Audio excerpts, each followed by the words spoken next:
C'est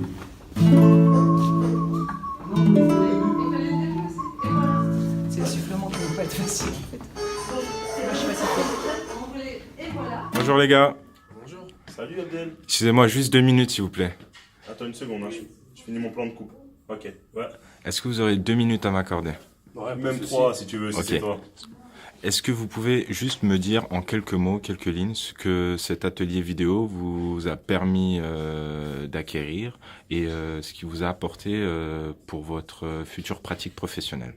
Mais déjà, je voudrais remercier Valérie et Larbi pour leur bienveillance et leur bonne humeur. Ça nous a vraiment beaucoup apporté et je pense que cet atelier me permettra dans un premier temps, à des fins personnelles, de pouvoir réaliser des petits courts-métrages, des petites vidéos, de la vie de tous les jours et peut-être pourquoi pas animer moi-même des ateliers vidéo avec des jeunes pour leur permettre de faire ressortir leur créativité et Vous, Hillel, si en un mot vous deviez décrire cette semaine?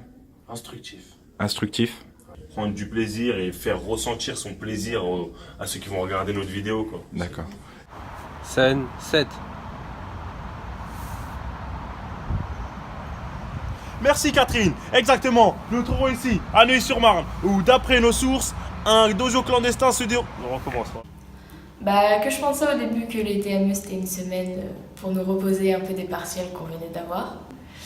Mais en fin de compte, non, vu que la vidéo ça m'intéresse vraiment, je me donne à fond et c'est pas fatigant mais c'est pas reposant.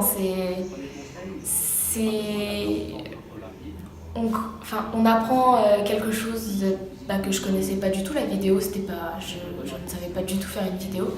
Donc vu que ça m'intéresse vraiment, on est à fond dedans et ça se passe bien. Quelle prise vous préférez? Quelle prise est plus impressionnante peut-être? Alors, il y a des choses qui sont très,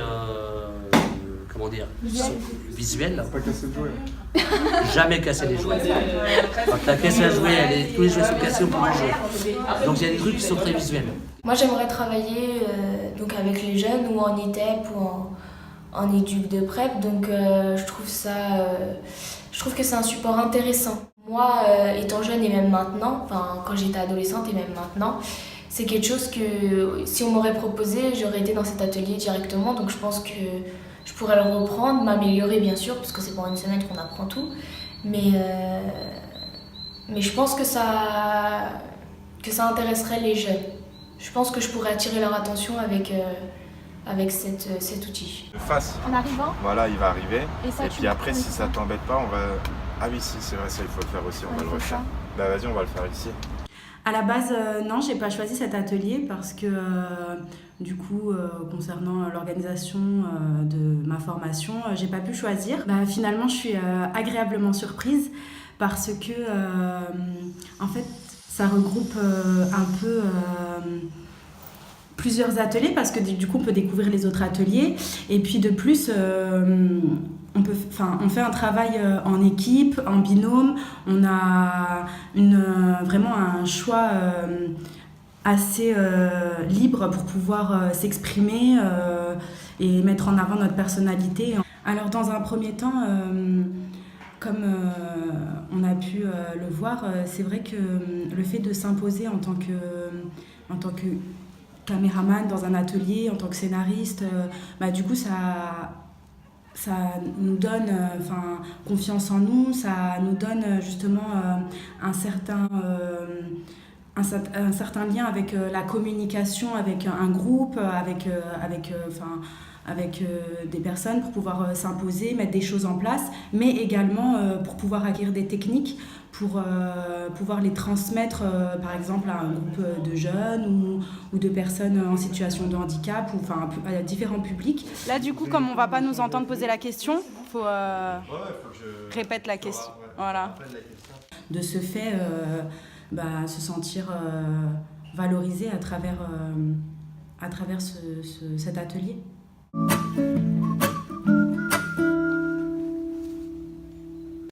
C'était pas mon premier choix, mais quand j'ai discuté pour savoir qu'est-ce que c'était, j'étais curieux en découvrir qu'est-ce que c'était la télé-vidéo.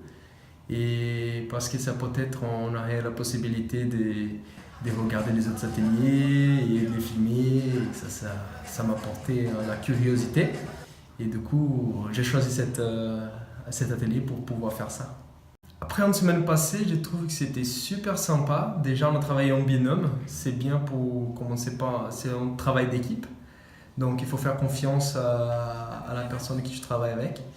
Et aussi, cet atelier, ça a permis aussi de voir des astuces qu'on puisse utiliser pour travailler déjà dans notre propre travail, ou maintenant en tant qu'étudiant, et après quand on sera en stage, ou sinon quand on sera des vrais travailleurs sociaux, qu'on pourra utiliser la vidéo. C'est vraiment un moyen simple.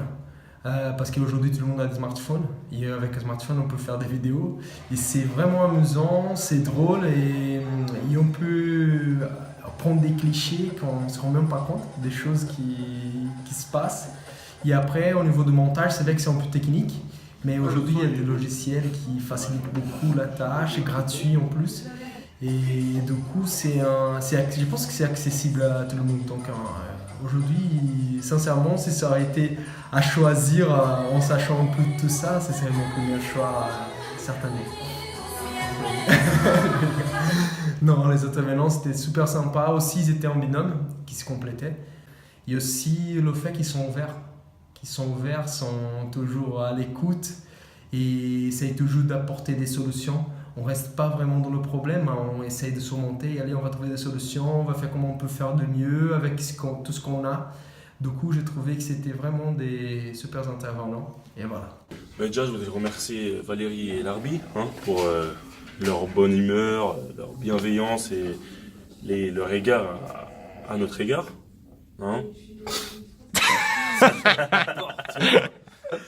Silence. Action.